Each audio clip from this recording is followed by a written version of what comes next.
Hey everybody, welcome to Busy Living Sofa. Busy Living Sofa. It's episode 268. I'm in South Florida and there's helicopters, so that's why there's noise. But I hope it's not going to be too distracting. How is everybody? Today is Wednesday, October 20th, 2021. It's like October. It's almost November. It's like Thanksgiving. Crazy, crazy. And today's topic is going to be gossip and text messaging and feelings not being facts, and feelings not being real. See, so as an alcoholic, and I think that I want to put something out there that's really important, which is that alcoholism is not so much about the drink as it's about the thing. We think things we think are not real, and aren't real are real, or we don't know, is what I want to say. And our drinking, our isms, our alcoholism makes everything so much bigger. Okay.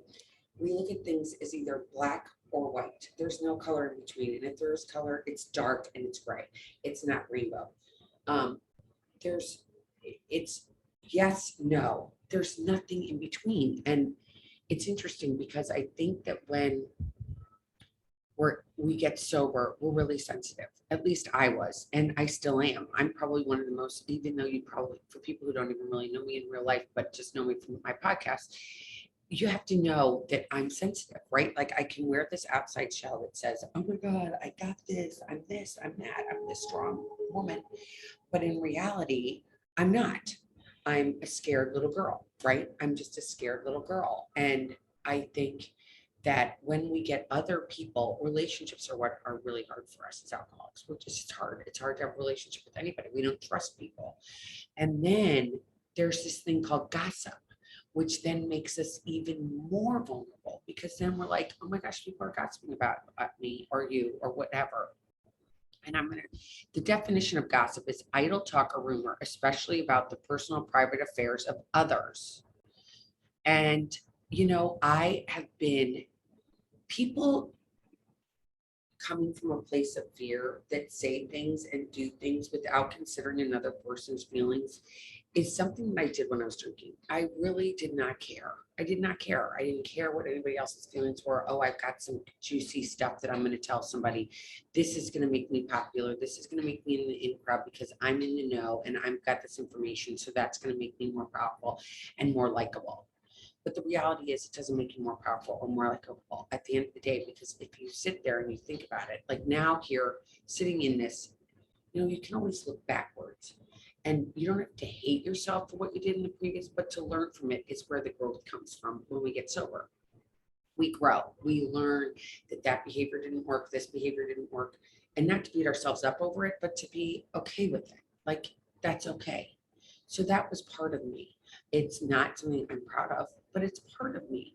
And we get out there, and when we talk about other people, now when I talk about somebody else, if it happens to be that I do end up talking about somebody else and it's never in a vicious manner, I still feel bad.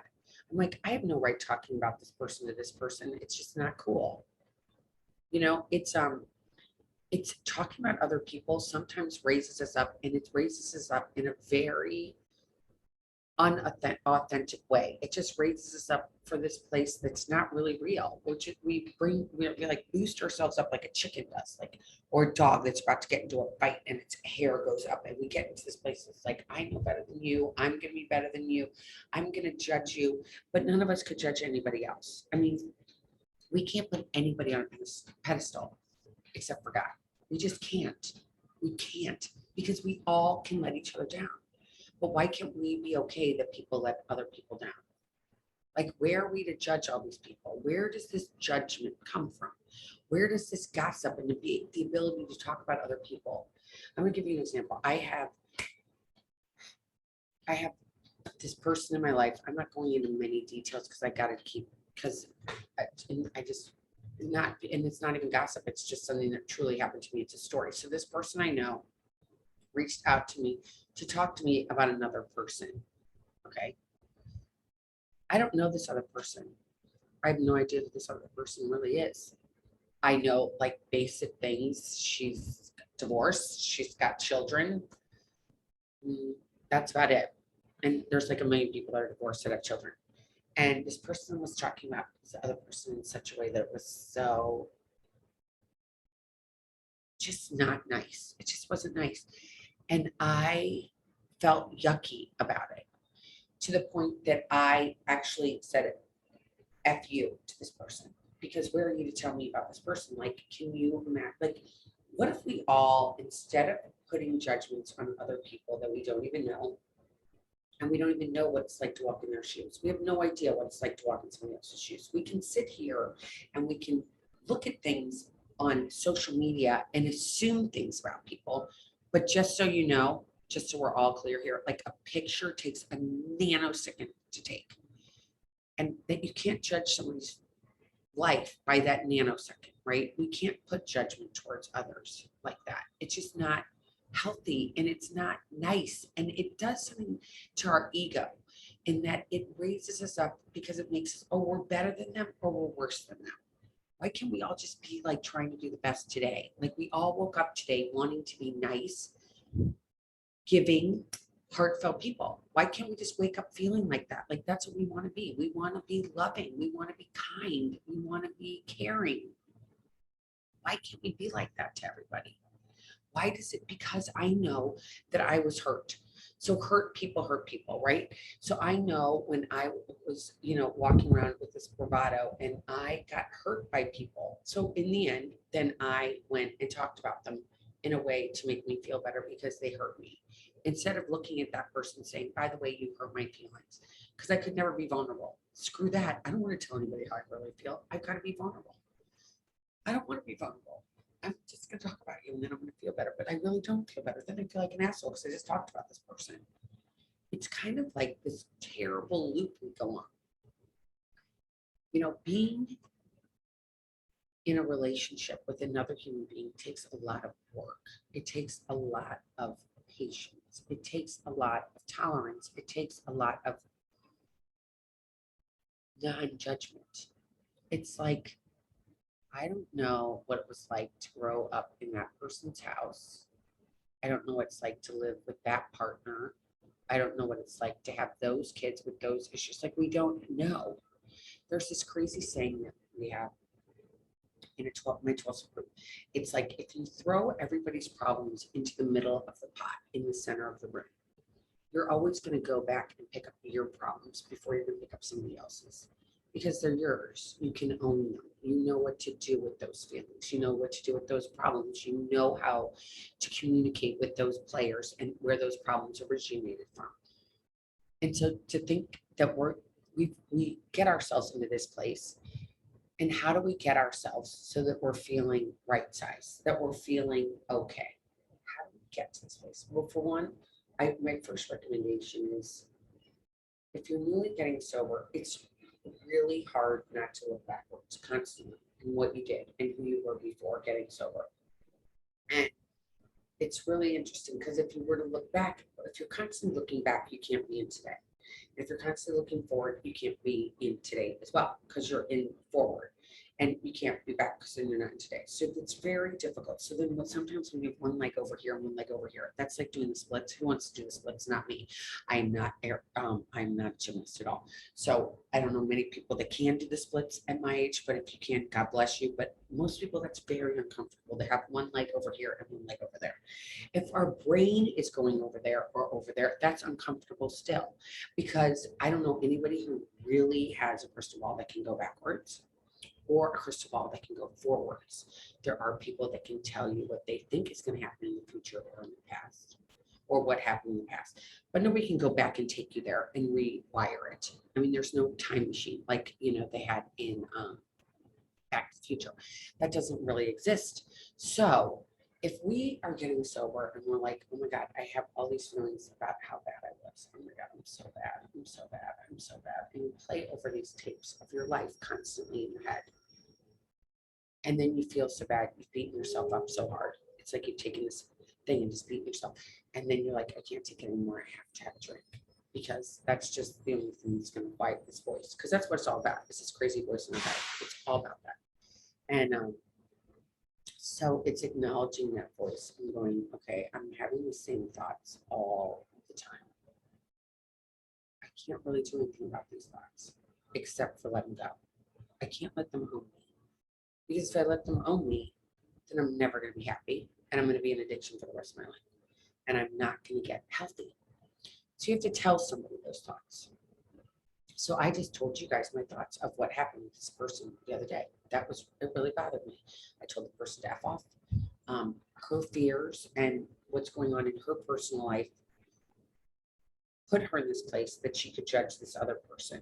And it really wasn't a fair thing to do. And the way I reacted with telling her to F off probably was not nice. And I should apologize for saying that to her. But what she said to me, I was like so flabbergasted. That was my first thing. I did not take a deep breath and say, oh my gosh, what did she say?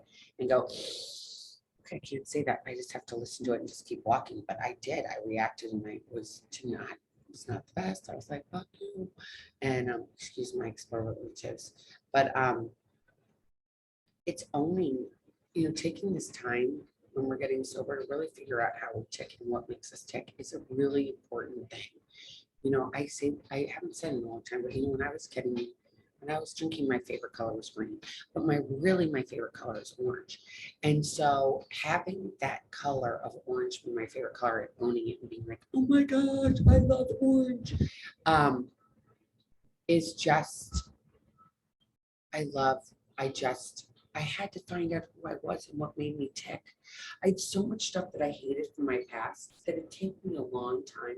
I would not I learned in the very beginning, because I did this yesterday, today, and tomorrow, that I didn't have to go backwards and look at yesterday, because I knew in my head that I couldn't fix yesterday. So every time my head would go, I'd be like, no, I can't do that. I got to just stay in today. I just got to stay in today. And learning to live in the day is so freaking hard.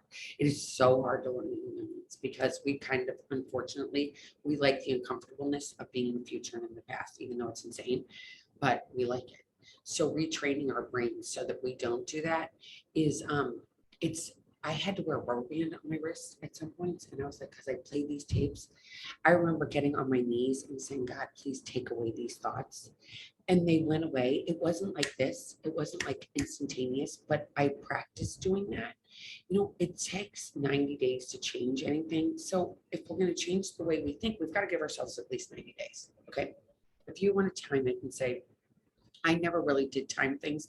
I just realized one day the thoughts were gone. And I was like, when it came up sometime, when I was reflecting like I am today, when I was reflecting back on something, I'm like, oh, I haven't even thought about that at all. I didn't even realize it, because it's like you get a headache and you take Advil or Tylenol or whatever, and you don't have a headache anymore. You don't think, oh, when did that headache go away? You just realize it's gone after a little bit of time. You're like, oh, that's not bothering me anymore. And that's just like our thoughts. If we sit here and we pray for them to go, they will change. They will change. It's not going to be instantaneous. It's not like a telephone call or a photo that you take on your phone. It's not going to be instantaneous. It's going to be something that you're going to have to practice, practice, practice, practice. Gossip is not going to make you feel better. It's not going to make you feel better to talk about anybody else. And if you're worried about somebody talking about you, it's none of your business. And if the person is gossiping about you, they're probably not that great of a person, or they're kind of sad themselves. So guess what you have to do that? Then you have to pray for that person. Pray for that person. I know the person that called me about the other person is very sick and suffering.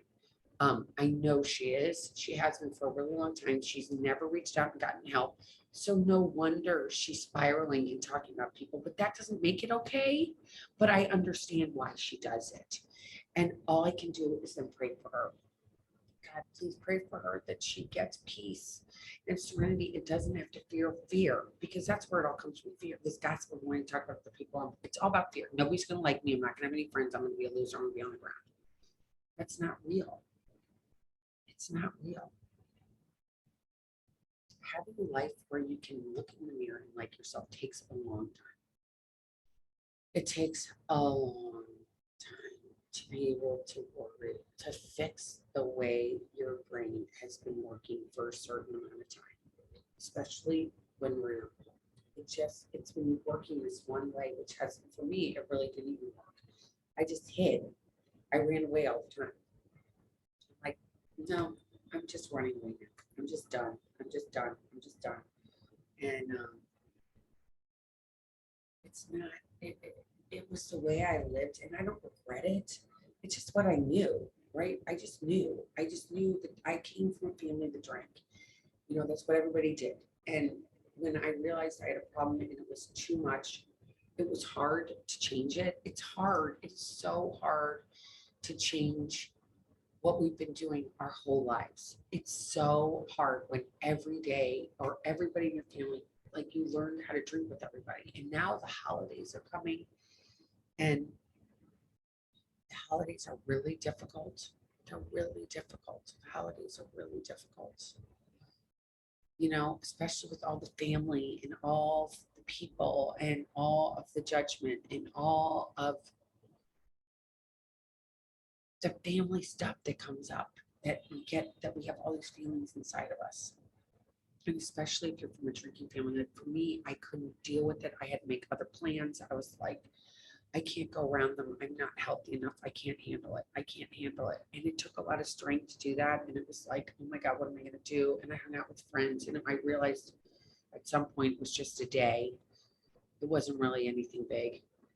And then I started to invite other sober people over and I had to have sober Thanksgivings and they were so fun and they still are.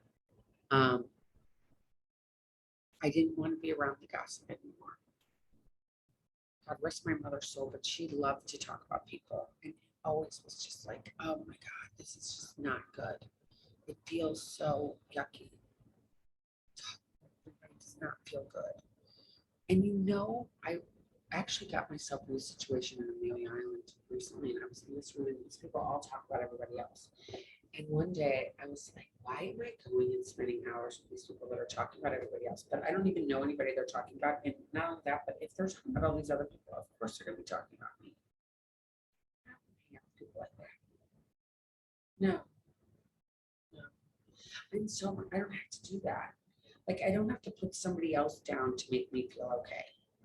I don't have to judge myself against everybody else today. It's okay. You know, I've been having this since Henry went to college. So that was about, it'll almost be 4 years ago, I guess. He went to college. And when he went to college, I felt very untethered. And so I'm going to tell you what the definition of tethered is. I'm going to say what this book says. Untethered. I like to use the dictionary. So untethered.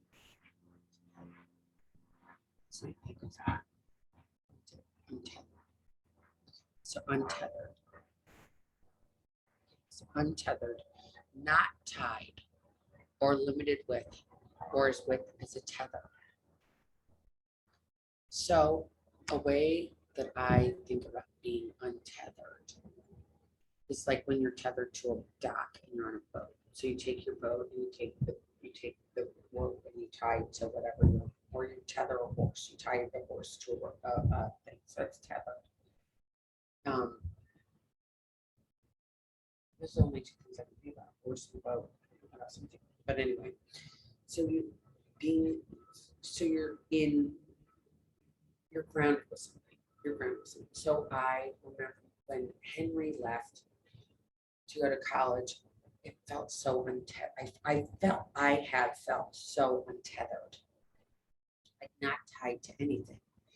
And I was wanting to tie myself to a community, a physical house, a group. And the reality is that I'm really only tethered to my husband. That's it. I'm not tethered to anything else. I can go as the wind goes, and that feels kind of crazy, and it feels a little unsettling. But if you figure out something to be tethered to, you'll get peace and you get serenity. If you can have that tethered, I'm at least tethered to this. Everything's okay with this. I think a lot of us, at least me, put a little too much on actual material or physical things rather than relationships. And being tethered to someone is it's scary to put your to actually put your guard down and be like, all right, I'm gonna be tethered to this person. I'm in it to win it. That's hard. But taking the time to really feel how you feel in your own skin. And I'm coming back to the skin because it's so important. And I think that at least for me, I was a born runner. And I don't mean physically running, I mean emotionally running. I always ran away, ran away, ran away, ran away. I ran away my thoughts. When I was a little girl, I'd always have an imaginary friend. I always was wanting to leave these feelings in my head. So I'd want to go to something else. And instead, getting really comfortable with who I am, who am, and it can change every day. I'm pretty much, I'm always a wife. That always comes in. A mom, my kids are kind of raised now. If that feels, it's crazy and as scary as that sounds, it's the truth. My kids are over 18. They're out in the world. I'm kind of, they're launched. They can come to me for advice if they want it, but if they don't have to. Just check in and say I love you. But it's time for me to take care of me, and that's really weird. It made me feel untethered. Wait a minute, I'm supposed to be taking care of you. I think taking care of ourselves, putting the oxygen mask on us, and figuring out how we tick inside of our heads takes time and it takes energy, and it's hard. And it's hard, and we might do things, and we're like, why do I keep doing this one thing? It's bothering me. But if you take one step forward, you take a couple steps back. You can't forget the fact that you took one step forward. And you had a feeling while you were in that step forward that felt good, that wants you to keep going for that step forward again and step forward again. Sleep is really important. I just want to throw that out there when you're getting sober. You're going to be like, why am I so tired? I quit drinking and now I'm really tired. And it's because I think our bodies need time to heal. You know, Deepak Chopra, who I have been a huge follower of for a long, long time, says the number one medicine anybody can give to themselves is sleep. Sleep is so important. And a lot of us, I have a friend who's in her late 70s. She only needs 5 hours. Good to go 5 hours. I have another friend whose mother's in her like early 80s. She needs 5 hours. That's good enough for her. Whatever your thing is, getting that sleep is important. Getting the ability to sleep, number one. Two, exercise, whatever that is. If it's going for a walk, if it's going for a run, if it's doing elliptical, if it's doing, I know a lot of people do that Peloton thing, whatever it is, do some form of exercise because it helps your head. It just totally helps your head. And then learning how to get into your feet and get into your body. So I'm a huge meditator. In the beginning of sobriety, I even had to take a course in it because I didn't understand it. It was too overwhelming. But breathing and getting into your feet and being in that place where you are is so just getting comfortable. So important. In the beginning, if you just breathe, if you meditate just for 5 minutes and you get control of your thoughts, it's so amazing because once you learn that the thought is going to come by, like if you're laying in your backyard, you're a little kid, you lay in the grass and you look up at the sky and you watch the clouds going whistling by. And you'd be like, oh, there was one cloud, there was another cloud. You can't hold on to that feeling of like, oh my gosh, that cloud, you're not still looking at the cloud that went by that's all the way down on the horizon now. That cloud went past you and it went to the horizon. You let it go. That's just like your thoughts. Once it goes out of your vision, you don't follow it. I mean, maybe you'll follow it to a little bit, but then you're like, all right, that one's gone. All right, where's another one? So that's how you have to look at your thoughts. Like they're going to come by, and you're going to go to the horizon. Then they're going to come by, and you might have to say one that comes through. And you have to say to yourself, that's so not true. And then you might, in your head, have to change from looking at the clouds to actually maybe looking at a building or look at the grass that's next to you or look at the trees. Like count how many different colors are in one tree of green and how many different shades of brown. And then you get a little gray in there. And then sometimes you even get a little red in there. And then you might even get a little yellow in there.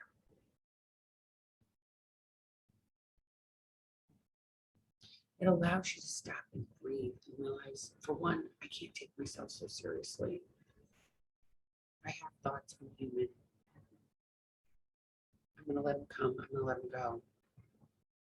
They aren't going to define me. I don't need to put other people down to raise me up because it doesn't really work because it makes me feel bad in the end. I don't need to do that anymore. That's done. Can't do that anymore. I can't judge somebody else because I don't know. I don't know who that person is. I don't know what it's like to walk in their shoes. So I really can't judge them. So that just leaves us with love, and falling in love with ourselves, which is the hardest thing. But once we do, we're so free because then we can love other people authentically. Authentic love, authentic care, authentic self is where the answer is. We have to go in here to love ourselves. It's okay. I'm doing the best I can and I'm not doing too bad today. And if you're battling alcoholism, that's your thing. If you don't drink one day at a time, that's pretty huge. That's pretty huge. If that's the only thing you did well that day, you had a pretty good day. I'm telling you, it's a really good day. Remember this. It's like, no, we only are here for a little bit of time. You know, maybe we live to 100. Sometimes we don't even live past 40. Some people only live to 41. One of my best friends, he only lived to 40. While you're here, enjoy it, embrace it, love yourself, be grateful. Your thoughts aren't you, they're just your thoughts. Feelings aren't facts, and they're going to change. I'm going to end with this. I used to say all the time, I'm never going to do this, I'm never going to do that, I'm never going to do this, I'm never going to do that. And I've done it all. I've done everything I said I was going to do. And I don't know what's good. I don't know what's bad. In fact, the older I get, I remember older people saying this to me all the time. The older I get, the less I know. And it's so true because there's so much to know. I don't know. I don't know. I don't know. I don't know. I'm just really grateful that today I can be open and see what my higher power that I like to call God, but if yours is spiritual, where is the cloud's going to take you today? Because your head is not where it is. Your head is not good. Get outside, count the colors of green and the colors of brown and the colors of red, especially if you're in the northern states and it's starting to be fall. Enjoy it. Go see what's happening outside of your house in nature. Nature is where it's at. Nature is where it's at. It's so beautiful in nature. Nature is just amazing and it's ever changing all the time. Flowers are changing, grass is changing, trees are changing, all these things are changing. Get out there and watch the change, because if you believe in Mother Nature changing, then you can change. You can change too. Just do it. Just do it one day at a time. Just like they say Nike, which I hate anymore. I don't buy Nike, but just do it. Just do it today. Just do it today. Just say, just for today, I'm going to do this. I'm going to go and I'm not going to judge anybody. I'm going to see how I feel at the end of the day, because my judgment's not right. You know, as they say, one man's trash is another man's treasure. It's all ever so changing. All right, you guys, that was episode, what did I say? 268, I think. Oh my God, getting up there. Have a happy day. Remember to reach out. Please reach out to me, because wherever I am, I have my computer on my phone and I can respond. Reach out to me. Know that you're not alone. You're not alone. And if you didn't drink today, you made you a winner today, today, today, today. Just do today, today, today, today, today. Reach out to me anytime at Bizzy, Bizzy, at BizzyLivingSober.com or Elizabeth at ElizabethChance.com. They both go to the same mailbox. And until next time, keep getting busy, living sober. Bye-bye, everybody. Take care.